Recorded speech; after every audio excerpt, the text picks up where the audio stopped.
Also, guys, knives and watches, and this Shimano box that's for fishing lures I use for my test knives and knives I just want to keep in a special place, easy in and out of storage.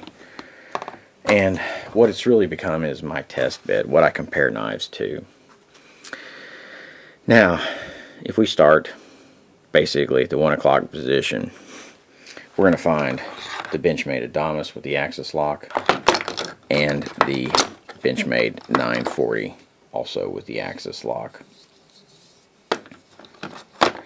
We'll find an Infidel double-edged knife, McHenry design, D2 steel. Find Paperstone Vantage that's been modified. Also a Vantage Pro that's been modified. A Victorinox Farmer, just to represent high-duty utility type knives. If you don't know the Farmer, it's a really good knife. Gives a lot of tools, even a little saw on it. And I use those saws all the time for trimming up little stuff. Blades, of course, and all.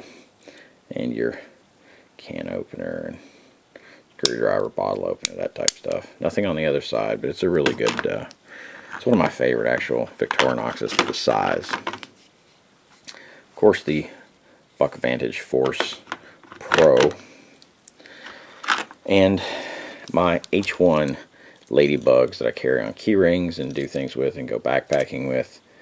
You know, my angle's a little steeper than what came on it. And then titanium retention rings.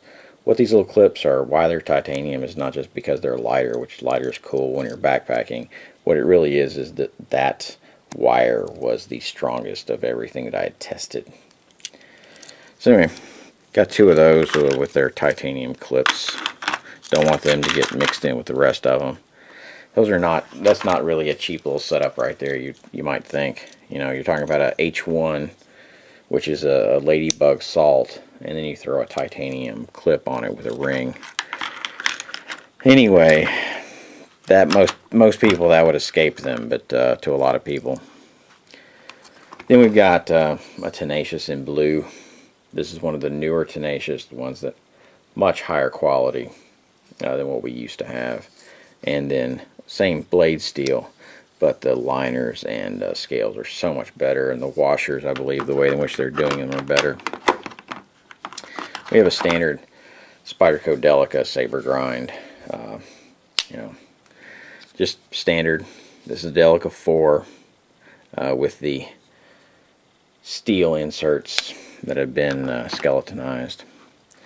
Then we've got a Chris Reeve Sabenza, just standard little Sabenza.